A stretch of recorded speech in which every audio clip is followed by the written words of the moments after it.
Have you ever felt overwhelmed by the sheer complexity of modern games? Well, you're not alone. From convoluted menu screens to paralyzing customization options, modern gaming provides a level of variety that is both exhausting and at times debilitating. Today, we're diving into a phenomenon I call the curse of variety. We'll explore how gaming has evolved from the simple joys of the late 90s and early 2000s to the convoluted experience we have today. I'll also be sharing my personal journey throughout this evolution. So, I grew up playing games in the late 90s and early 2000s, a golden era of gaming. Back then, gaming was straightforward. You put the disc in, or depending how far back you want to go, the game cartridge, you navigated a simple menu and started playing.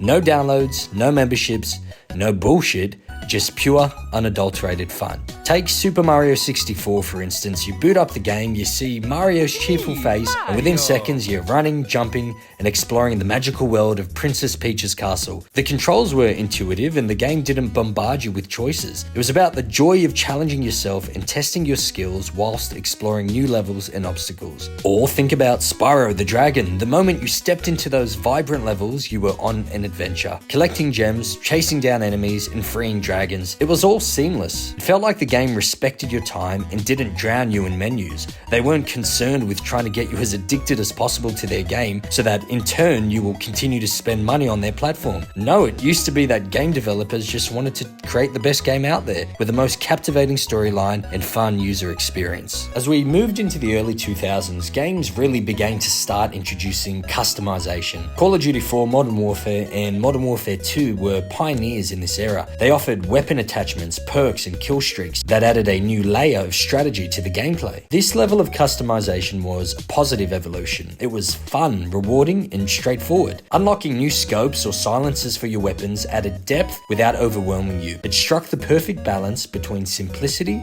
and engagement. It wasn't too long after these games that I took a hiatus from gaming completely.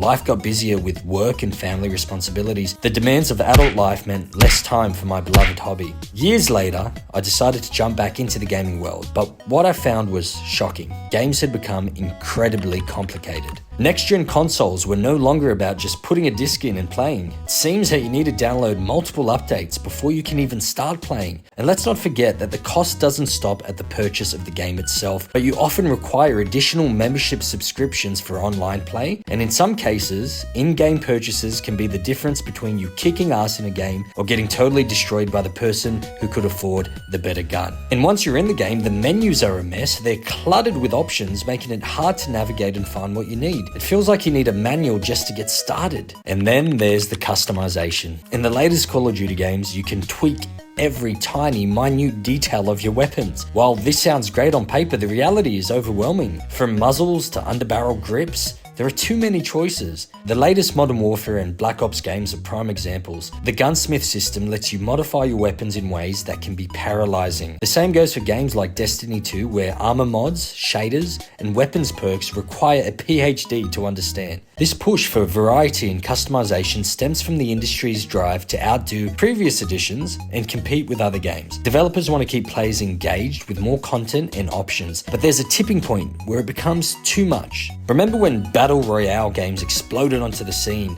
Fortnite, Apex Legends, and PUBG took the gaming world by storm. Suddenly, customization wasn't just about weapon attachments. It was building structures, emotes, and skins. These games thrived on variety and fed on the ADHD, short attention span of the youth of this generation. But as other genres adopted similar mechanics, the complexity snowballed. Now, imagine stepping into the world of The Witcher 3 Wild Hunt. It's breathtaking, an expansive open world filled with quests, characters, and choices. But here's the catch. Every decision matters, from dialogue choices to which monster contracts you take. It all affects the outcome. While this depth can immerse players into the world of fantasy, it can also lead to decision fatigue. Skill trees and perk systems in RPGs are another culprit. Take Skyrim, for instance. You level up, gain skill points, and suddenly you're staring at a web of interconnected abilities. Do you focus on archery, magic, or stealth? The options are dizzying, and don't get me started on Fallout 4's perk chart. It's like planning a career path. Competitive games thrive on complexity. Look at League of Legends, a strategic masterpiece. Each champion has unique abilities, and itemization matters. But for new players, it's overwhelming. You're not just learning the game, you're deciphering a meta that changes with every patch. The quest for mastery is both exhilarating and daunting. And fighting games are no different. Combos, frame data, and matchup knowledge. It's like learning a new language, and yet the thrill of executing a perfect combo or predicting your opponent's move keeps us hooked. In that instance, complexity becomes part of the challenge. Some games strike a balance. Celeste, a pixel art platformer, nails it. The controls are simple.